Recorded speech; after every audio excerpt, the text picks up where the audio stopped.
उपराष्ट्रपति जगदीप धनखड़ ने स्वास्थ्य कारणों का हवाला देते हुए 21 जुलाई को इस्तीफा दे दिया। जगदीप धनखड़ ने अपना इस्तीफा राष्ट्रपति द्रौपदी मुर्मू को भेजा और ये उनकी अपील के आधार पर तत्काल मंजूर भी हो गया है। उपराष्ट्रपति का पद खाली होने के मामले में संविधान के अनुच्छेद 68(2) के तहत खाली पद को भरने के लिए जल्द चुनाव होना जरूरी है। नया उपराष्ट्रपति चुने जाने तक राज्यसभा में उनकी जिम्मेदारी उपसभापति या राष्ट्रपति की ओर से नियुक्त कोई सदस्य करता है। While the Vice President is the Chairman of the Rajya Sabha, the functions are also performed by the Deputy Chairman. So, when there is no Vice President, the Deputy Chairman can take over. Under Article 68 of the Constitution, the elections to the post after resignation have to be held as soon as possible. So it is for the Election Commission to now notify the election and hold it as soon as possible. Bharat के उपराष्ट्रपति का चुनाव निर्वाचक मंडल करता है। इसमें लोकसभा और राज्यसभा दोनों के सभी सांसद और मनोनीत सांसद भी शामिल होते हैं।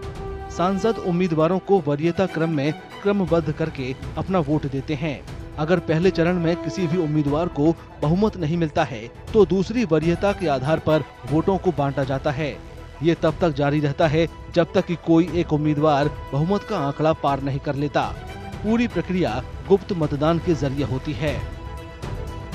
अगर किसी परिस्थिति में वाइस प्रेसिडेंट की या चेयरपर्सन ऑफ द राज्यसभा की पोस्ट खाली होती है तो उस परिस्थिति में जो डेप्यूटी चेयरपर्सन है, डेप्यूटी चेयरपर्सन राज्यसभा के चेयरपर्सन के वर्क को परफॉर्म करते हैं। तो 60 दिन के अंदर जो रूल्स है उसके मुताबिक 60 दिन के अंदर सीक्रेट वोट से दोनों हाउसेस के जो मेंबर ऑफ पार्लियामेंट हैं, तो लोकसभा और राज्यसभा के, वो वोटिंग करते हैं। उसके बाद वाइस प्रेसिडेंट का इलेक्शन होता है। यानी जो एक्टिविटीज हैं या जो कार्य हैं उसके संपादन के लिए डेप्यूटी चेयरपर्सन को अपॉइंट किया जाता है, नामित किया जाता है और 60 दिन के अंदर इलेक्शन करवाना कंपलसरी होता है। उपराष्ट्रपति पद का चुनाव लड़ने के लिए उम्मीदवार को भारतीय नागरिक होना चाहिए। उसकी आयु कम से कम 35 साल और वो राज्यसभा का सदस्य बनने के योग्य होना चाहिए। इसके अलावा उम्मीदवार को केंद्र या राज्य सरकार या किसी स्थानीय प्राधिकरण के अधीन किसी लाभ के पद पर नहीं होना चाहिए।